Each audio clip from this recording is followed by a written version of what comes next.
My name is Sarah. I'm from Microsoft, and I'm going to tell you a little bit about Windows 10 today. There's going to be a few things I want you to remember about Windows 10. The first is that it is personal. You can customize the experience to your taste. The second is that it's familiar. It's going to feel super familiar for people coming from Windows 7, as well as Windows 8.1 or Windows Phone. And the third is that it's productive, and you can get things done to achieve whatever your passion is. So let's jump right in. So the first thing you're going to see on Windows 10 is that we've brought back the familiar Start menu. On the left-hand side, you'll see all of those things that make it familiar for people on Windows 7. On the right, all of those things that people love from Windows 8.1, such as live tiles, which bring that rich information right to your fingertips so you don't have to dive deep into an app to get at that information. This is also personal. You can customize this to your taste. So you can move those tiles around, you can resize them, and make this to your liking. This menu you can also expand to the full size, and it will remember the size that you set, so that anytime you come in, you get that experience you're looking for. Now this is going to be great for people who are working on the phone as well as the PC, because you have those same rich live tiles on your phone that you'll have on your PC, and so it's going to feel very familiar for people who are using both of these devices. We've also brought forward Cortana, that you probably know from Windows Phone, over to the PC. So Cortana can now help you get things done on your PC, and all of the information that Cortana knows about you, because Cortana lives in the cloud, is across both of your devices. Now what's great about having Cortana on the PC is that you can also get things done. You can set reminders, or you can do things like tell Cortana to show you slides about something that you're working on. And instead of having to search across your PC, having to search across the web and OneDrive, Cortana's going to return those search results to you right here at your fingertips. Here's the PowerPoint I was looking for, and I can open it and get back to work. Now, okay, question. So it can search inside your OneDrive folder as well, right? Yep. Cortana searches Windows, the web, and OneDrive. Yep. The other thing about Cortana that's great is Cortana knows you. Now, Cortana has, let me jump back in here, Cortana has her notebook, which is where Cortana keeps the information that she knows about you. And what's great about Cortana's notebook is that it is across the PC as well as the phone. And so if you tell Cortana something about you somewhere, you set your home address, or you set a preference on a sporting team you like, or a stock to follow, that's going to be consistent across all of your devices. But Cortana's transparent, and so you have the power. If you no longer like, you loved a certain soccer team and now you don't like that soccer team anymore, come back in and you can get rid of it. Cortana will no longer tell you about the scores for that soccer team. Fully up to you, customized to you.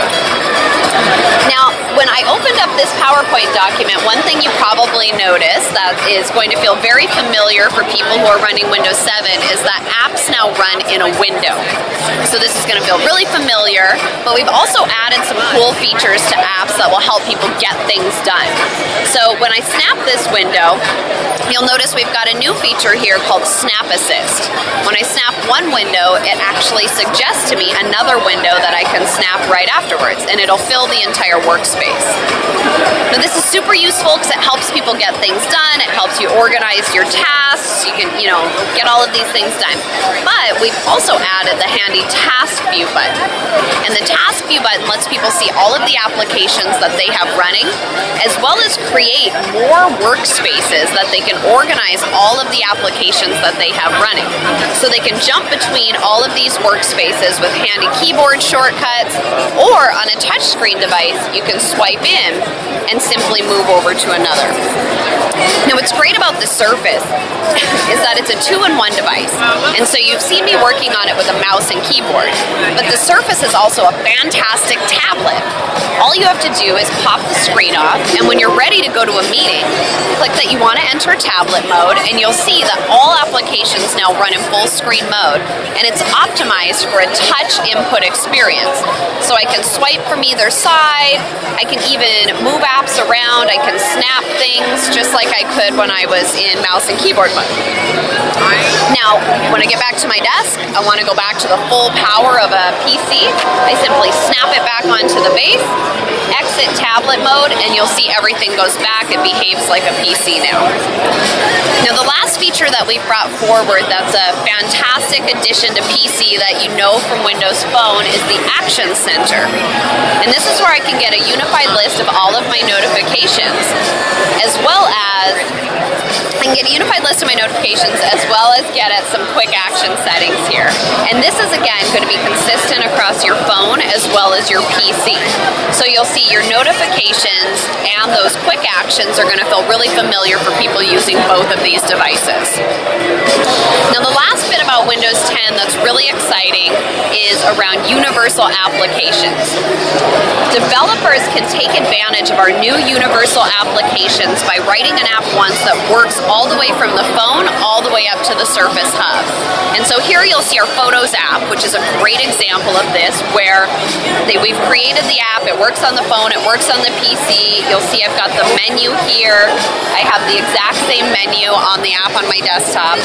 But what's great is when I'm on the desktop version of this application, as I dynamically resize the screen, you'll notice that the menu automatically resizes as well. And so it automatically adjusts to the size that I've set the screen. So this is a great feature for developers to take advantage of, but it's also great for consumers who are using these apps across their devices.